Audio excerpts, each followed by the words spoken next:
Abe menjawab sebelum bel pintu pertama selesai berdering. Sebelum Ibu Wilder bahkan bisa ikut campur.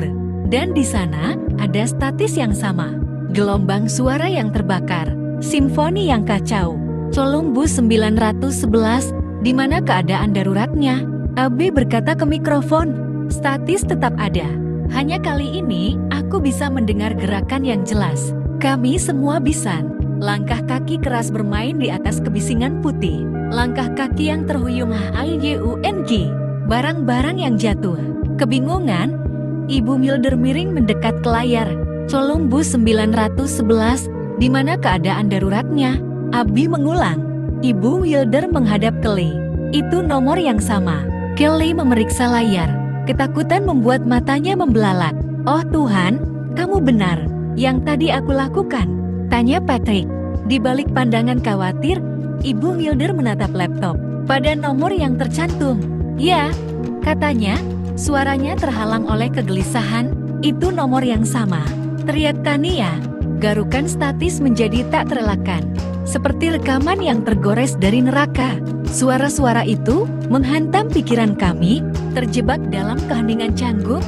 Abi berbalik kepada Ibu Wilder meminta bantuan. Itu satu-satunya hal yang bisa dilakukannya. Teriakan menyakitkan meluncur melalui statis. Suara seorang penyanyi yang tersiksa dalam elektronika kacau ini. Teriakan perempuan itu rendah namun menyiksa. Dan segera berganti dengan napas yang putus asa. Tidak ada dari teman-teman sekelasku yang berkata sepatah kata pun. Tidak ada upaya candaan lemah di tengah ketakutan bersama ini. Suara wanita itu mencoba menembus statis yang terus-menerus. Tolong, Akun. Dia berusaha mengatakan di antara napas tersengal.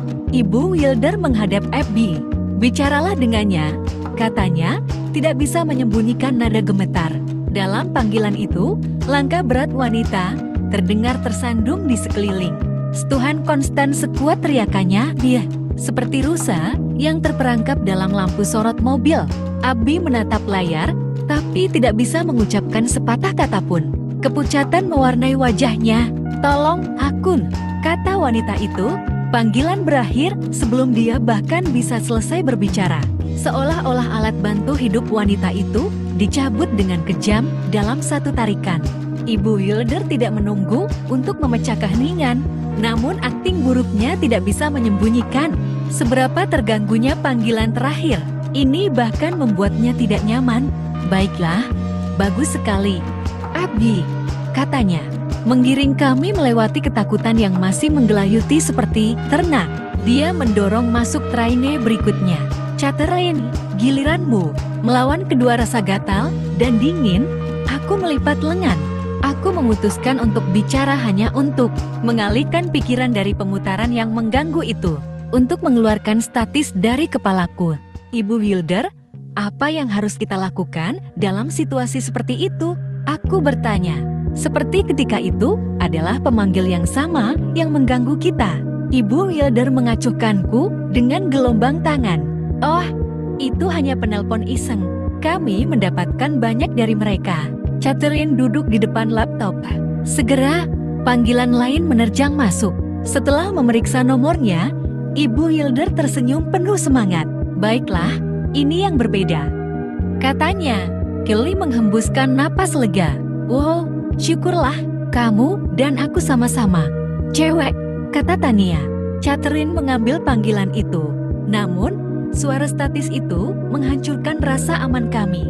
Suara statis yang sama, semua kebisingan putih intens, memberi kami lebih banyak rasa dingin. Di dalam kelas yang dingin ini, cemas, Catherine menoleh ke arah instruktur kami. Ibu Wilder mengarahkan tangan ke arah laptop. Cukup bicara dengan mereka, teriakan panjang yang menyeramkan meletus dari laptop. Terlalu manusiawi untuk menjadi binatang yang sekarat. Terlalu familiar juga.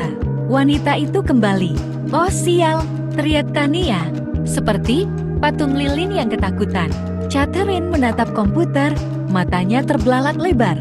Mulutnya terlalu lumpuh untuk bahkan berteriak. Statis yang konstan dan lanskap suara yang bergegas mengelilingi atmosfer kita. Di seluruh kelas, Ibu Wilder mengambil langkah mundur dengan gugup. Dan kemudian suara wanita itu terdengar di telepon. "Tolong, Akun," katanya dalam napas terakhirnya. "Tolong, aku tolong." Statis berputar di luar kendali. Longsor suara. "Caterani, bicaralah dengannya," teriak Ibu Wilder. Tremor, Tania berdiri. Bagaimana dia menelepon dari nomor yang berbeda? Teriak suaranya ketakutan.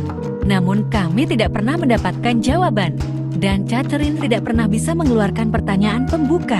Dentuman keras terdengar dari laptop. Suara bentakan dan panggilan telepon berakhir. Jauh sebelum jeritan wanita itu bisa muncul kembali.